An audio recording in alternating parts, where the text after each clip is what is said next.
Y vos recordabas una carta, ¿no? Una carta del hijo, ¿no? Sí, recuerdo una carta que en realidad me persigue, que es una carta de Ovieta, que podemos decir que lo extrañamos. Claro.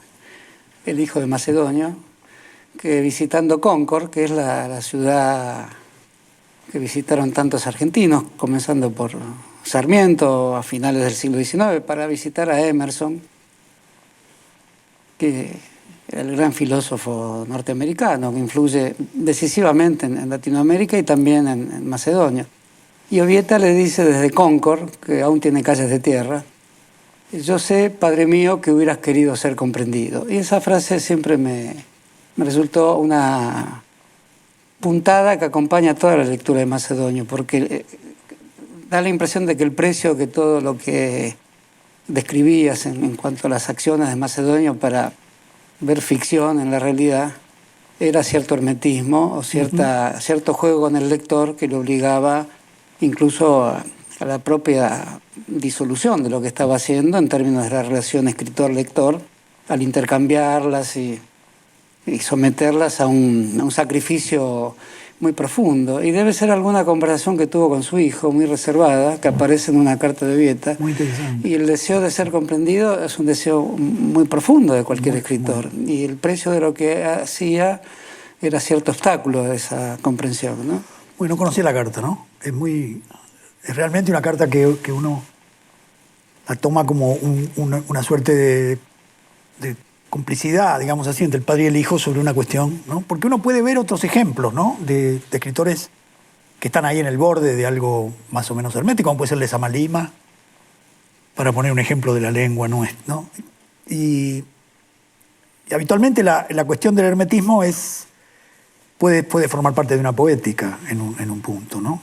Entonces, en el caso de Macedonio, pareciera que es algo que tiene que ver con los límites a los cuales se intenta llegar.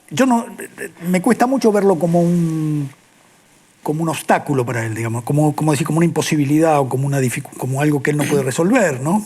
Sino algo que no puede hacer de otro modo, sería. No, por eso, si insistimos en llamarlo obstáculo, sería solamente para pensar que solo es posible trabajar en el obstáculo, a propósito del obstáculo, claro. o dentro de un obstáculo, como lo revela su enorme juego con los objetos del mundo, a los que se le podría perfectamente aplicar la consideración que hiciste sobre la ficción. Está la filosofía también en esa realidad de objetos que son el modo de establecer un modo filosófico en la tradición argentina, inexistente por otro lado hasta que la toma Macedonio, del viejo tema del ser y la nada.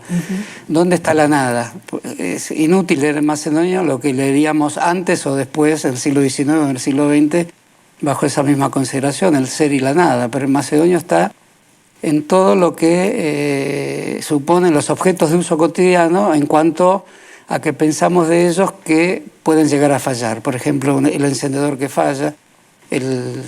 Son todos objetos que se habían inventado en la época de Macedonia: la lapicera bolígrafo, se le acaba la tinta, los tónicos capilares que suelen fallar, todos los ejemplos que da la asistencia odontológica sin dolor, sí. Todos esos ejemplos los llevan a la falla del objeto y de ahí extrae su idea de la nada.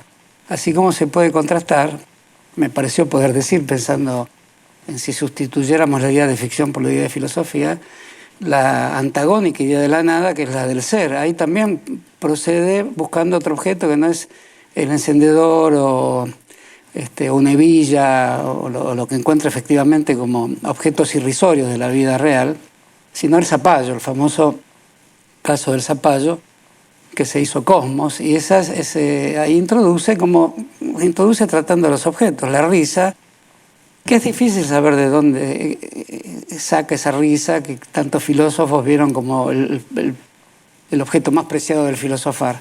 Y la risa quizás es la contraposición al obstáculo, ¿no? El hacer reír, y aún hace reír Macedonio cuando se cuentan sus chistes, es quizás el modo de filosofar viendo filosofía en un zapallo que además es un zapallo habitual, crece en el Chaco, en un momento crece tanto que desde él se puede ver Montevideo, empieza a devorar cosas, lo quiere atar con cables, no se puede. En cierto momento dice, está amenazando a Malasia y la Polinesia.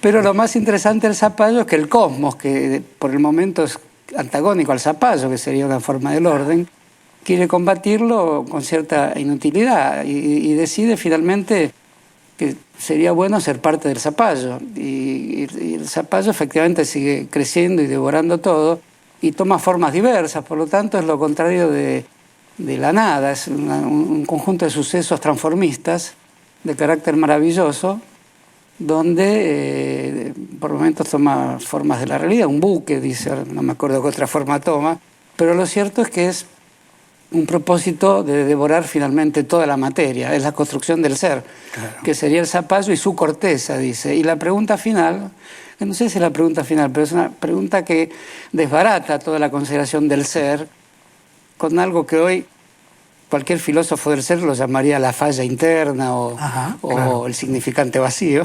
Claro. Lo desbarata porque después del zapallo hace su tarea de ser toda la materia, o sea, de convertirse en todo lo existente en el cosmos y ser él mismo el cosmos. Dice, sin embargo, nunca sabremos si una persona o yo estoy viviendo dentro o fuera del zapallo, ¿no? Buenísimo. Y esa duda final sobre si queda algún objeto fuera del zapallo, claro, y si ese objeto es una conciencia, lleva finalmente a la capacidad de reiniciar el mundo, claro, fuera del zapallo. Y todas estas consideraciones, sin duda, pueden transponerse a la gran filosofía contemporánea, sola que hecha con los elementos que provee un mundo real sobre el cual un filósofo profesional o un filósofo que aún no profesional tenga aspiraciones de exponer el idioma filosófico, no se hubiera detenido, ¿no? El Aleph tiene una resonancia de zapallo. Sí, yo creo. Seguro que sí, ¿eh? Bueno, el tema Borges Macedonio es muy difícil, porque Borges lo trata como un autor de grandes expresiones orales. Sí, se lo saca de encima de esa manera, ¿no? Se lo saca encima con una gran biografía. Admiración y por supuesto que también somos todos un poco deudores del modo en que Borges ayudó a construir a Macedonio como figura. Absolutamente, pero al mismo tiempo hace una crítica de una, no diría ligereza, trivial, claro, una crítica de una radicalidad enorme, porque dice, sin embargo, había que comenzar a escribir. Había que terminar con el sistema de los prólogos, del prólogo, que se varía a una regresión infinita. Creo recordar que en esa biografía de Macedonio, que es una pieza fundamental y extraordinaria, dice, sin embargo, había que comenzar a escribir. Claro. Y seguramente tenemos que pensar que él se atribuye la tarea de haber comenzado lo que Macedonio hay algo de eso, ¿no? Hay algo de normalizarlo con ese estilo extraordinario de Borges, ¿no? Hay algo de tomar todo ese universo y digamos, hacerlo, digamos, hacer una microscopía de todo ese universo, ¿no? Hacer pequeños fragmentos de esa especie de dinamita que sería el pensamiento de Macedonio, y lograr entonces lo que ha logrado Borges con eso. Ahora, al mismo tiempo, cuando uno tiene acceso a ver la escritura de Macedonio, gracias al modo en que Adolfo Dovieta conservó todos esos materiales, desde luego Macedonio ha escrito muchísimo más que Borges. Digamos, es muchísimo más la cantidad de textos que ha escrito Macedonio que los que ha escrito Borges. Entonces no es cierto que no hubiera una escritura ahí, no es cierto que hubiera solamente oralidad. El problema es que la poética de la escritura que hay en Macedonio nos lleva a la pregunta del hijo, digamos, a esta cuestión, ¿no? Mientras que Borges abandona ese momento macedoniano de su escritura, que está en Sentirse en muerte, ¿no? Hay un texto que está, creo, recuperado no sé si en discusión, no, en Historia... En Historia de la Eternidad. El Jardín de los Enteros se bifurcan. ¿Y en Historia de la Eternidad? Puede ser que lo repita. En la refutación del tiempo. Bueno, entonces ahí hay un texto que les recomiendo que relean, que tiene una prosa muy macedoniana, que es una especie de situación metafísica a la que Borges vuelve siempre. De modo que él anduvo por esos caminos, pero en un momento tomó esa decisión que después se la asocia con dejar de ser barroco, con abandonar esa especie de metafísica de la orilla y avanzar en otra dirección. De modo que es cierto que esa relación es una relación que todavía está abierta para la discusión, ¿no? Y también después habría un acompañamiento que también todos admiramos en Macedonio, que lo asocia a algunas grandes figuras de la ética contemporánea, ¿no? Uno puede poner muchos ejemplos, puede poner a Tolstoy o puede poner a Wittgenstein, esas personas que se retiran de cualquier tipo de propiedad, que dejan de lado aquello que organiza, digamos, el sistema social como tal. Bueno, Tolstoy, que decide despojarse de sus propiedades, incluso despojarse de la literatura misma, ¿no? O Wittgenstein, que en un momento dice, bueno, dejo la filosofía y me convierto en jardinero, ¿no? Que son cuestiones que habría que tomar más en serio, me parece, ¿no? Y esa actitud de Macedonio, de que por momentos, como dice Borges, solo le gustaba tocar un poco la guitarra y recibir a los amigos. Momentos donde la ética parece llevar a cierto abandono de lo que podríamos considerar las propiedades personales, la escritura personal, ¿no? Ese tipo de cuestión me parece que lo pone a Macedonio en un punto de referencia ético que siempre es muy admirable, ¿no? Tenerlo presente. ¿No es cierto? Las cartas con la familia Bosch, creo que eran los coroneles radicales de la vasta saga de la insurrección radical. Claro. Que ya nadie recuerda demasiado, sobre todo los radicales. Son cartas emocionantes, porque da la impresión que comienza a hablar en serio de la conspiración, porque los radicales conspiraban, y de hecho hay varias insurrecciones radicales al principio de los años 30. Una fue la de los hermanos Bosch. Claro. Y uno de los hermanos creo que es coronel, y son muy interesantes las cartas con el coronel, que escribe desde el Molino, creo, una de las cartas, anunciando de qué modo efectivamente debe conspirar para retomar el poder. Pero lo cierto es que los radicales estaban de verdad haciendo conspiraciones. Claro. No, y ciertas intervenciones que hay digamos, tenemos una versión de las obras completas un poco incompletas, pero podemos siempre encontrar ahí algunos textos en la zona de la política de las obras, digamos. Hay algunas intervenciones interesantísimas de Macedonio, ¿no? En relación a lo que es la política práctica. La teoría del millón de lotes, ¿te acordás de eso? No recuerdo. Él decía, bueno, la Argentina se arregla en el momento en que podamos tomar las tierras fiscales y conseguir 1 millón de lotes. Y empieza toda una idea con cómo se harían con ese 1 millón de lotes para entonces poder permitir que la gente tuviera su casa y pudiera hacer su...